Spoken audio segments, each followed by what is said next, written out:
Good evening and welcome to 7 Eyewitness News. I'm Samantha Rat and thank you for joining us tonight. Let's take a look at the major headlines.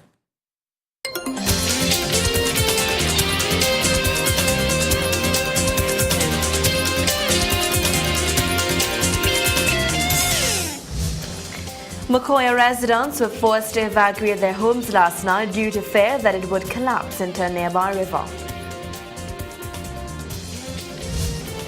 Conflict continues to brew within the COP, this time between Sport Minister Anna Roberts and the chairman, Joseph Tony. 2 men have been held in Felicity for dumping tires. On the crime front, 5 men were held with guns, while in a separate incident, a man was killed during a fight.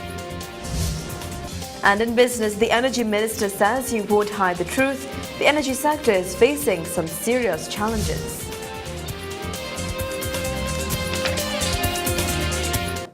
In our top story now, Anna Roberts is again attacking Congress of the People chairman Joseph Tony, accusing him of fraud and renewing calls for his head. On Saturday night, during an exclusive interview with 7 Eyewitness News, Roberts promised to produce documents which he says will prove that Tony is unfit for office. We have more in this report. The fight between Congress of the People chairman Joseph Tony and Gong Ho COP MP Anna Roberts has taken a new twist. In this latest bout, Roberts is accusing Tony of fraud in relation to a Tourism Development Corporation issue last year.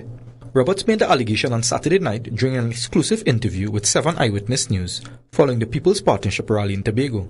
Roberts, who did not want to go into any detail, has promised to reveal all in the coming days. There are people like Joseph Tony who have no integrity whatsoever, and I will prove it just now, shortly. He is a total fabricator of the truth. He tells untruths and he pretends that he is a bastion of integrity. Joseph Tony signed a document on a COP letterhead as chairman, implicating Prakash Rawala, the leader, saying he knew about it and has forwarded that to me to purport that the issue is over. I have said on several occasions it is not over. Roberts claims to have kept the information to himself for over a year and is now calling on Tony to remove himself from the Congress of the People. Joseph Tony sent me, and I have copies, I will disseminate it shortly, of a report purporting to claim that the committee, including Vernon de Lima himself and Deputy Political Leader Mora, met and they adjudicated on the issue and came to a conclusion. When you ask Vernon de Lima, they never met. He didn't know about the report. When you ask Miss Mora, she didn't know about the report. They never met. Contacted today, Tony said he preferred not to comment on the matter at this time. I wouldn't want to comment until I but it's a very, very serious charge, and I wouldn't want to, say something without actually seeing what was said. Yes? Daryl Urlal for 7 Eyewitness News. In some more news now, Macoya family was last evening forced to evacuate their home, fearing that it would collapse into the nearby river. Heavy rainfall on Friday caused the Solon River to wash away the soil from under the house, leaving it to stand alone. Minister of State in the Ministry of the Environment and Water Resources, Ramona Ramdayal, says emergency work will be done on the river to prevent further damage. Nicole Duki has more. This collapsed wall in the Macoya River is just a sign of what may be described as the worst to come. That is, if there is more rainfall anytime soon. This wall collapsed into the river following Friday's heavy rainfall, which led to the river rising and bursting its banks in some places. The swollen river took away most of the soil which was holding up the foundation of this house. Sunday's rainfall made the situation worse. When 7 Eyewitness News visited the area, officials of the Disaster Response Unit of the Tunapuna-Piako Regional Corporation were evacuating the family from their home. Luckily, there was no overnight rain and the structure remained in its place. On Monday morning, Member of Parliament for the area, Prakash Rawala, visited the scene. He was accompanied by Minister of State in the Ministry of the Environment and Water Resources, Ramona Ramdayal, Chairman of the Tunapuna-Piako Regional Corporation, Khadija Amin, Director of Drainage, Shamshad Mohammed, and other officials. Councillor for the area, Ria Budu, explained what took place. Part of the retaining wall fell with the rain that came on Friday, the heavy rain. Yesterday didn't do us any better. The entire wall collapsed, and we have the house at the back of us here that is on the verge of collapsing. We had to evacuate the families last night, both this house and on the other street. Mr. Mohammed said a retaining wall has to be built along the river. He said the designs are expected to be completed today. What we need to do now is construct a 100-meter reinforced concrete wall, 4.7 meters high. We are going to complete the designs and everything by this evening. Meanwhile, Mr. Ramada said a request was made to have sandbags placed along the river to prevent further damage in the event of more rainfall. I've asked if they could sandbag or something, to prevent or to mitigate any danger until the work really begins.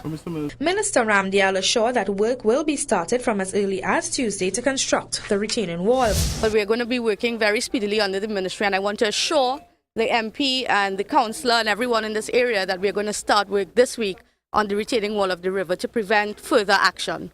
She says the work is expected to be completed in 3 weeks. This work is expected 2 weeks, 3 weeks, 3 weeks to complete, but we are going to start this week as early as tomorrow.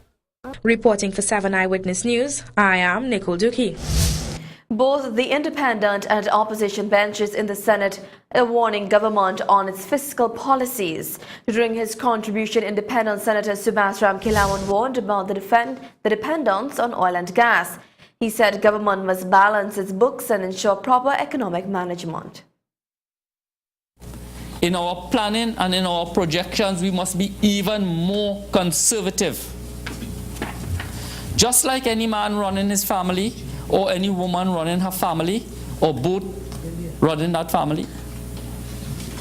You have to know what your expenditure is, and you have to cut your cloth to suit, as we used to say. Don't hang your hat where you can't reach. While opposition Senator Dr. Lester Henry accused government of listening to what he said was their own rhetoric. Irresponsibility in terms of this amount of spending, the $58+ billion. Given the global economic outlook and given the crisis, and I refer to it as a crisis, afflicting our energy sector, the outlook for our energy sector is bordering on dismal. Over 300 workers at Unilever Caribbean Limited are being affected by stalled wage negotiations. The workers staged a lunchtime protest action earlier today to highlight their frustrations. They say they have been waiting 2 years to have their negotiations settled. Speaking on behalf of the workers was branch president of the Oilfield Workers Trade Union, Russell Samuel. They're calling on management to settle these outstanding negotiations soon. The workers are here to demonstrate in a tangible way their frustration, their disgust with the pace at which negotiations are proceeding. All right, we're in 2 years now in this negotiation, and up to now we haven't settled. All right, so we come out here to start the process of demonstrating to the public our displeasure and our plight that we face here at Unilever. Meanwhile, the Special Anti-Crime Unit must support the police and not compete with them. And this according to National Security Advisor to the Prime Minister Gary Griffith in an exclusive interview with 7 Eyewitness News. With talks of the Special Anti-Crime Unit being reintroduced, Griffith gave an account of why the unit was disbanded in the first place. And what the SWAT did, they became a law unto themselves. They had intelligence gathering, that is for SWAT. Intelligence was then given to SWAT personnel alone, and the police had no knowledge of what was going on. That there, you have a situation there of shared information not being shared. It is being you cause division, you cause breakdown in morale between the units, and above all, you affect the successful operational policies of the police service when you have a parallel organization getting intelligence through vast assets being pumped into that organization, and that intelligence and information is kept only for SWAT personnel. And that is what was the problem with SWAT. Griffith says apart from this, many felt that taxpayers' monies was being wasted to bring in and pay officers from the United Kingdom, while local officers were being paid much less. Law enforcement officers being assigned to SWAT receiving 5,000 TT extra per month, and other law enforcement officers in the police service and the defense force not getting the same thing. And obviously that would have been a breakdown in morale. He also says in the past, SWAT withheld information from the police and operated on its own without liaising with the police service. Griffith says the unit has to act as a communicational platform to complement the police force for proper law enforcement to take place. He then revealed the plans to utilize some of the concepts of SWAT to make it work this time around. We're trying to have a specialized unit that gets proper intelligence to track to operate as a communicational platform, to have the other agencies work together as a cohesive unit. That is what should be done, which is what we are doing right now. What we are doing now is extracting that concept of SORT, but utilizing it only and solely for the police service and forward it to them, for them to operate and act as they see fit, not for you to be judge, jury, and executioner, which is what SORT was. Likewise with the intelligence. If you have a unit of SORT that had this intelligence system, where does it go? It was never going to the SIA. It was never going to the police service. It was being kept to themselves. And what we have now is an SSA system that is going to ensure that they act as a complement support service to provide that intelligence for the police. And so that is why we have extracted these elements from SORT, and it is now being used in the right manner, which is to complement and support the police and not act as a parallel organization and to compete with them. And in the same breath, Captain Griffith is also singing the praises of the Trinidad and Tobago Police Service, saying it's one of the very best in the world. Griffith, National Security Advisor to the Prime Minister, spoke with 7 Eyewitness News over speculations that the Special Anti-Crime Unit is to be reintroduced. Griffith, who was at the time a critic of the TTPS, is now saying what the service lacks is resources. He says works are underway for proper support mechanisms to assist the police service in its fight against crime. No, not at all. Our Trinidad and Tobago Police Service, contrary to what many people say, it's probably one of the best in the world. What they lack is the proper tools, the proper training, and the proper support elements to make them Trinidad and Tobago's finest. And that is what we intend to do right now by utilizing the avenues of getting proper intelligence through the centralized intelligence agency, which will eventually be the NIA, through having an ultimate communicational platform that will be able to get all of the law enforcement agencies working together. That is what is going to assist in ensuring proper crime reduction and proper operational policies for our law enforcement officers.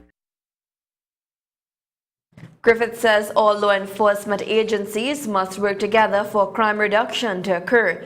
According to him, with the proper resources, the police service will become more successful in reducing crime. The proper tools, now they can actually operate and be more successful in their operations, which was not the case before. The police service was virtually starved for resources, starved with manpower. They lost manpower, they lost assets, they lost the resources that they could have because the budget in national security became split drastically due to the implementation of SORT. What we need is one prime law enforcement agency, that being the Trinidad and Tobago Police Service, and to provide them with the tools, the support that is necessary. And by doing this, we would see the law enforcement agencies operating in the right direction. In some crime-related news, 5 men were arrested on Sunday night after police apprehended them with 2 guns. The men, who were driving in a black car along Knowles Street, Karab, were found with 2.38 revolvers. Officers say they were on routine, and when the suspects saw them, they started acting suspiciously. The men, aged between 18 and 35 years old, all live in the Karab area and are to be questioned in connection with several recent crimes in the area. They are also to be placed on several identification parades. Corporal Bennett, PC D'Souza and WPC Cordner are investigating. Meanwhile, Jerry Atwell was opposed to the idea that another man was having an affair with his former female companion. So on Sunday night, Atwell reportedly confronted the man. A fight broke out and Atwell was stabbed several times, police say. He died at the scene and the suspect was held soon after at his home, where police caught him with the murder weapon in his hand as he was alighting his vehicle. He was arrested by PCs Henry and Caballo, and the killing took place around 9:30 last night at Arena Road, San Rafael. Investigations into the matter are continuing. While, as they have been accustomed to doing, 2 men dumped a truckload of tires and were about to burn them to retrieve the steel wires inside, but were arrested just in time by police. Both men, 44 and 41 years old respectively, were held by the Chaguanas Borough Corporation Municipal Police earlier today at Shipping Road, Felicity. The tires came from a business place in Oropouche, South Trinidad. Investigators Corporal Adi Mullah, PC Zalista and Rambahal say the men were accustomed to burning the tires and the police decided to set up a sting to catch them. Chaguanas Mayor Orlando Nagasa commended the officers for their hard work. The men are expected to appear before Chaguanas magistrate on Tuesday morning, and Nagisa said police will continue investigating the matter to determine who sent the men to dump the tires. He again called on businessmen to contact the corporation when they have similar items to dump. Meanwhile, two Barrackpore men appeared in front of a Sangre Grande magistrate today. 41-year-old Hamil Manguru and 34-year-old Andres Suchet of Plantation Road and Kanhai Road respectively appeared before magistrate A. Jenny Espini, and they were both charged with transporting petroleum without a license in contravention of the Petroleum Act, and they were placed on $35,000 and $10,000 bail respectively after they pleaded not guilty. Manguru was additionally charged with driving the truck and trailer without a driver's permit and a valid insurance. They will next appear on the 29th of October. The men were held on Thursday night by officers from the Matura police station after the officers found them depositing diesel fluid into hidden tanks in the Matura area. Charges were laid by PC Curtis Kirai, and they were believed to be involved in an illegal operation. And 36-year-old Daniel Brazier of Baratara appeared today before Magistrate E. Jenny Espini at the Sangre Grande First Magistrates Court and was charged with wasteful employment of police time. The court heard that on Sunday morning, Brazier went to the Sangre Grande police station and reported that he was liming at a pub in the area when he saw four men driving away with his 80-wagon motor car, which he had recently rented. Corporal Robin Ramdan and PC Kishan Sankar then carried out investigations and found the car parked at a Guayco supermarket compound with the entire front of the vehicle damaged. The officers recovered CCTV footage afterwards from the premises and saw, interestingly enough, that Brazier was in fact the driver who hit the vehicle on the premises and left. Brazier reportedly told the officers that he made the report to get away from fixing the car and was placed on $50,000 bail after pleading guilty and instructed to appear on October 29th. Well, in some more news now, former UNC Senator M.F. Rahman was honored in the Senate today at the start of the budget debate in the upper house. Rahman, who died in September, was paid special tribute by Minister of Tertiary Education Fazal Karim for his contributions while in the Senate. M.F. Rahman was no ordinary old man. He demonstrated the prowess of a young lion. In fact, he was sometimes referred to as a one-man army, and he crusaded in the Senate and also as a prolific letter writer for the causes. According to Karim, Rahman was best known for his dedication towards empowering the poor in society. Concern was for the condition of his fellow man, especially the poor and disadvantaged in our society, and by extension the quality of such a society. He once declared that there is hardly a human problem that money will not solve. On this note, he championed vigorously for the financial empowerment of the poor in society. Karim then says his former colleague will best be remembered as a freedom fighter for society. Well, it looks as though there will be challenging times ahead for the energy sector. Details when we return. Stay with us.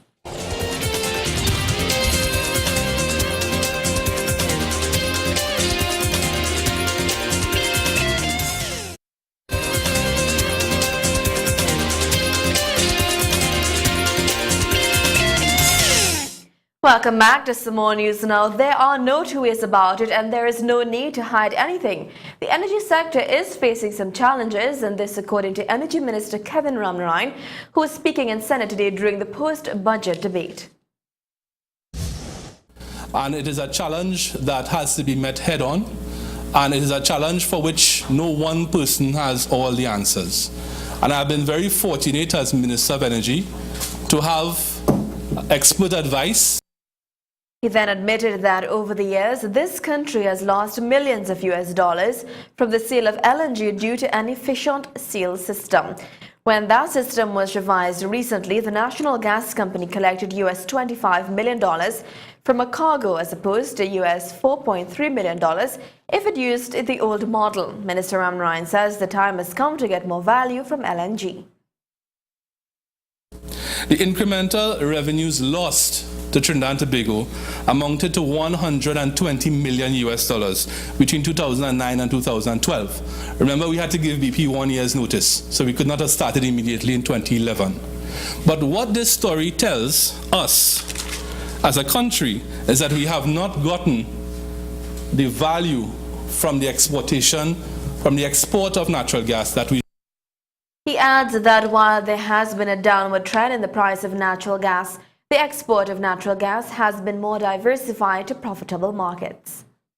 But we have been able in Trinidad and Tobago to diversify our exports of LNG away from the United States. So whereas 3 to 4 years ago, 80% of our LNG went to the United States, that has now been reversed.